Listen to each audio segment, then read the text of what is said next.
Hi, Judge Andrew Napolitano here, and you are on Freedom Watch with my guest and good friend and someone who truly honors our Constitution, Senator Rand Paul from the state of Kentucky.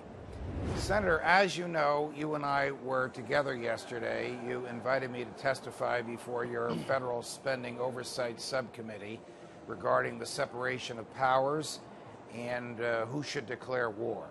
Why did you convene yesterday's public hearing? You know, I think it was an extraordinary hearing because we actually discussed whether or not being at war in half a dozen countries is constitutional if it's not been approved by Congress. You know, our Constitution was pretty clear. Our founding fathers said Congress shall declare war. And I thought what was interesting from the hearing yesterday is both yourself and the other experts on the Constitution were saying that there's no historical evidence that the founding fathers wanted the president to be able to make these decisions on their own. But, you know, we've been in Afghanistan for 17 years now. Our original mission is long passed over, but we're also in Yemen, Somalia, the sub-Saharan countries. We're all over the place, and no one's ever voted on any of these wars in Congress. So I think it's a very important debate that we were having. One of the arguments that I made, which resonated well with the committee members who were there, is that Congress often looks the other way, and this is almost an amendment of the Constitution by consent. And it's really contrary to what the framers thought. The framers thought, I think, and there's evidence is abundant for this, that each branch of government, Congress, President, the courts, would jealously and zealously guard their prerogatives. But we know Congress doesn't do that. My question, why doesn't Congress do that? Why does Congress look the other way when presidents start wars in countries that most of us have never even heard of? This is the real perplexing thing. Madison thought we'd have a self-correcting mechanism, that we'd pit ambition against ambition, that Congress would be ambitious to hang on to power so they wouldn't give it up to the president. But it turns out that Congress is not so ambitious. I laughingly said yesterday that they're ambitious in a way. They sort of want power, but they don't really want their constitutional power. They want power over some sort of process. But as far as declaring war, they're happy to sort of say, oh, no, Mr. President, you decide, because maybe they don't want that ultimate responsibility. But I think it's such an important discussion. The reason the framers of the Constitution wanted that power to be dispersed among many people is they were trying to prevent us from going to war too often. They had seen the kings and queens of Europe, brothers and sisters and cousins, continuously at war, and they wanted to avoid that. They wanted to make it where we would only go to war when we were attacked. But really, this is a big problem. And so now we have a new group of people up here saying, well, Congress needs to act.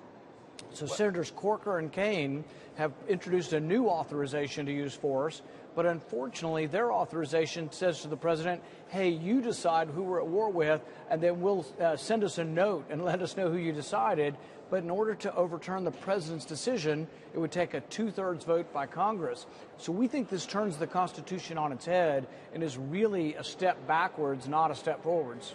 And the reason it would take a 2/3 vote is because if Congress enacted legislation ordering the president, say, to stop sending troops to Somalia, or if Congress enacted legislation saying you cannot spend money on troops in Somalia, I'm just using Somalia as an example, the president would probably veto that legislation, and in order to override the veto, you need 2/3 of both houses. But think of it, even if it were a simple majority vote, if that's all that was needed, what are the odds of Congress restraining the president's hand after he already has troops in the field and they need food and material and bullets and ammunition, even by a simple majority vote? It's just not going to happen. I think the way to put this in perspective and how unusual and how wrong-headed this notion is of letting the president decide to go to war and then Congress can disapprove is if we looked at spending power. Right now, Congress votes to spend the money and the president spends the money. What if we said to the president, hey, you spend whatever you want, and we'll vote to disapprove your spending, and then he says, well, I veto it, then it would take a 2/3 vote every time to stop him from spending money. Nobody in their right mind would say that's a good idea. So if it's not a good idea for spending, which the founding fathers said spending should be in the Congress, war power should also remain in the Congress, and we shouldn't give that power up to the president. The hearing that we held yesterday, which had about 5 Democrats and 2 Republicans, and 3 witnesses, we were all more or less on the same side. The three witnesses and the senators who were there were pretty much arguing that this is wrong and this legislation is wrong. The prerogative belongs with the Congress. That's decided in the Constitution, and we took an oath to uphold the Constitution. Did you make any headway yesterday in persuading other members of the Senate, maybe perhaps 41, so that this piece of legislation, as well intended as it may be, does not pass? I think that there is a chance we can stop this piece of legislation, but you have to understand that the majority of Congress, Republican and Democrats, are either neoconservatives or neoliberals. They believe in unlimited authority for the president. They say it's the commander-in-chief or the Article 2 of the Constitution authority. They think that that is unlimited. And so many of them don't want any limitations at all, and they're just as happy to have the president make every decision on war. I will say that the hearing was worthwhile because it brought up a very important constitutional point about war, and because there are some people on the margins. If 41 of us would say no, then this motion would fail. I think this motion by Kane and Corker actually turns the Constitution upside down and does something that is unconstitutional. It gives an enumerated power, a power that the Constitution gave to Congress.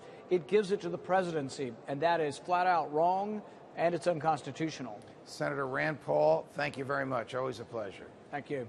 From New York, defending freedom whenever they let me, Judge Andrew Napolitano. See you next time, America.